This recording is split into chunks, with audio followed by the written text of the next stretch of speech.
हाँ, चलिए आज का टॉपिक शुरू करते हैं। अगर आपने पिछला चैप्टर नहीं देखा है, तो जाकर चैनल में देख लीजिए।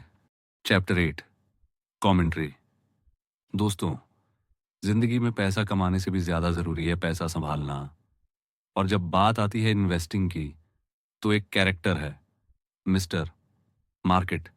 ये बंदा ऐसा है जैसे तेरा पागल दोस्त, कभी जोश में तो कभी डिप्रेशन में। कभी ये तुझे कहेगा, भाई ये शेयर अभी ले ले, अभी चाँद पे जाने वाला है। और कभी बोलेगा, भाग जा, सब डूब गया। लेकिन असली सवाल ये है, क्या तू इस पागल को अपना मालिक बनाएगा या इसका नौकर? इंक टोमी वाली कहानी सुन। 1998 में एक कंपनी आई, इंटरनेट वाली, नाम था इंक टोमी। भाई 2 साल में इसका शेयर 1900% ऊपर चला गया। मार्च 2000 में इसका दाम $231 तक पहुंच गया। लोगों को लगा ये तो अगला माइक्रोसॉफ्ट है। लेकिन असलियत, कंपनी प्रॉफिट में थी ही नहीं, उल्टा हर साल करोड़ों का घाटा कर रही थी। और फिर 2002 में क्या हुआ? शेयर $231 से गिरकर सिर्फ 25 सेंट हो गया। 25 सेंट मतलब 25 अरब डॉलर की कंपनी का दाम गिरकर सिर्फ $40 करोड़ रह गया। तो हुआ क्या? कंपनी वही थी, प्रोडक्ट वही, बिजनेस वही, बदला सिर्फ मिस्टर मार्केट का मूड। यही लेसन है, मार्केट का मूड तेरा फ्यूचर डिसाइड नहीं करता। अब सोच, अगर हर बार तू मिस्टर मार्केट की हंसी और रोना कॉपी करेगा, तो तेरा हाल भी उसी की तरह पागलपन वाला होगा। 1999 में जब सब खुश थे, लोग जमकर पैसे डाल रहे थे। लेकिन 2002 में जब शेयर सस्ते मिल रहे थे, सब डर गए और पैसे निकालने लगे। मतलब जब चीज़ें महंगी थीं तब लोग खरीद रहे थे, और जब सस्ती हुई तब लोग भाग रहे थे। यही सबसे बड़ी बेवकूफ़ी है। ग्रामर का रूल साफ है, मार्केट को इग्नोर मत कर, लेकिन उसका गुलाम भी मत बन।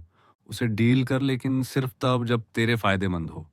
अब सवाल आता है, क्या तू प्रोफेशनल से बेहतर कर सकता है? देख, म्यूचुअल फंड मैनेजर और बड़े प्लेयर्स के हाथ बांधे रहते हैं। उनको मजबूरी में बड़े बड़े स्टॉक्स खरीदने पड़ते हैं। मार्केट ऊपर जाता है तो और खरीदना पड़ता है, नीचे जाता है तो बेचने पे मजबूर होते हैं। तेरा फायदा ये है कि तू छोटा इन्वेस्टर है। तेरे पास लग्जरी है सोचने की, पेशेंस रखने की। तू डिसाइड कर सकता है आज लेना है या साल भर बाद। और यही एडवांटेज है। अब कुछ बातें याद रख, बार बार खरीद बेच मत कर, ब्रोकरेज कम कर, महंगे म्यूचुअल फंड से बच, बेकार में तेरे पैसे खा जाएंगे। एक्सपेक्टेशन रियल रख, फैंटेसी में मत जी। डाइवर्सिफाई कर, रीबैलेंस कर। टैक्स बचाने के लिए लंबा खेल खेल, सालों तक होल्ड कर। और सबसे बड़ी बात, अपना बिहेवियर कंट्रोल कर। इन्वेस्टिंग कोई क्रिकेट मैच नहीं है कि सामने वाला हारे तो तू जीतेगा। इन्वेस्टिंग तेरे और तेरे पैटर्न्स के बीच की लड़ाई है। अब सोच, अगर तू अगले 25 से 30 साल इन्वेस्ट करेगा, तो सबसे आसान तरीका है, हर महीने थोड़ा थोड़ा इन्वेस्ट कर, चाहे मार्केट ऊपर हो या नीचे। क्योंकि सच्चाई ये है, तेरा मकसद मिस्टर मार्केट को हराना नहीं है।